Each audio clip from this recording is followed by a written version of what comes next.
Ladies and gentlemen, this is SSU here back with another vlog video, and as you can see right there behind me, this is going to be about a boat tour. Now we're going to be stepping into that boat shortly. I'm being told that the trip lasts around 1 hour and 15 minutes with a distance span of about 7 miles.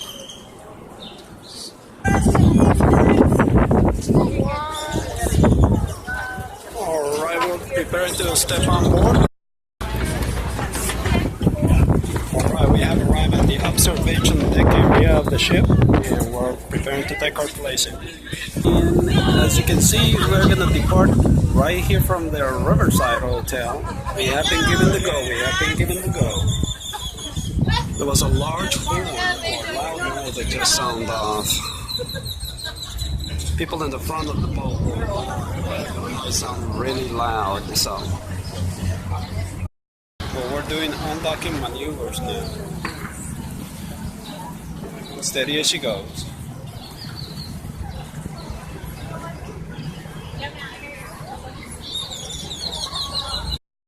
Alright, we have begun our trip departing from the Riverside Hotel, and we can see a nice view. Over there we can see one of the river taxis docking very quickly to the port where we just left off. There's the other part of the Riverside Hotel and Casino.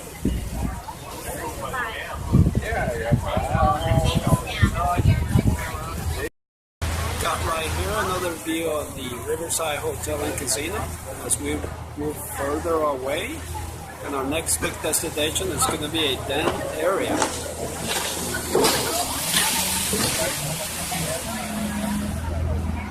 We got quite a few of those of the jet skis too in the area, so we might encounter a few more of them during our trip. We have the Lake National Recreation Area, the Grand Canyon National Park, the Glen Canyon National Recreation Area, the Lake Powell National Recreation Area, and the Canyonlands. Maybe that is why this river is so clean and clear today. As you look at Davis Dam, it doesn't really look too spectacular. The dam is located in front of us, where you see that guard railing across the top of it. It's only 200 feet high, but it is the only earth and rock-filled dam on the Colorado River. According to longtime resident Homer Fancher, they built 5 wooden bridges across this river in order to haul material back and forth to the work. From 1941 to 1946, they stopped construction due to the war. This was the first post-war project that the government reinstated. They completed this dam in 1953, with 5 generators online supplying hydroelectricity to the Southwest Electric Grid. They named this dam in honor of Arthur Powell Davis. He was the director of the Bureau of Reclamation from 1914 to 1932, and was one of a small group of men, along with Rupert Hoover, who sparked the Colorado River Development Project. Davis Dam is located 67 miles downstream from Hoover Dam. It was built to control the water releases from Hoover Dam and the floodwaters coming out of the mountains, and to store and deliver 1.5 million acre-feet of water all the way downstream to Mexico during the Mexican Water Treaty of 1944. Davis Dam is located 88 miles upstream from Parker Dam, 72 miles upstream from the famous London Bridge in Lake Havasu, and 19 miles upstream from the California-Nevada-Arizona border. Behind Davis Dam lies Lake Mojave, 5 feet. Lake Mojave is only about 4 miles across at its widest point, but it is a year-round recreation area, the natural habitat for fish and wildlife. These are the headwaters of Lake Havasu, ladies and gentlemen. Due to Homeland Security regulations, since September 11, 2001, this is as far upstream as we can go. Fishing is really good up here, especially during the summer months.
ladies and gentlemen, that concludes our tour of the coastal area of the Colorado River, which allow us to view all the hotels and the dam here. We're going to be docking here shortly. Alright, easy does it as we dock back. And as always, watch your step on your way out.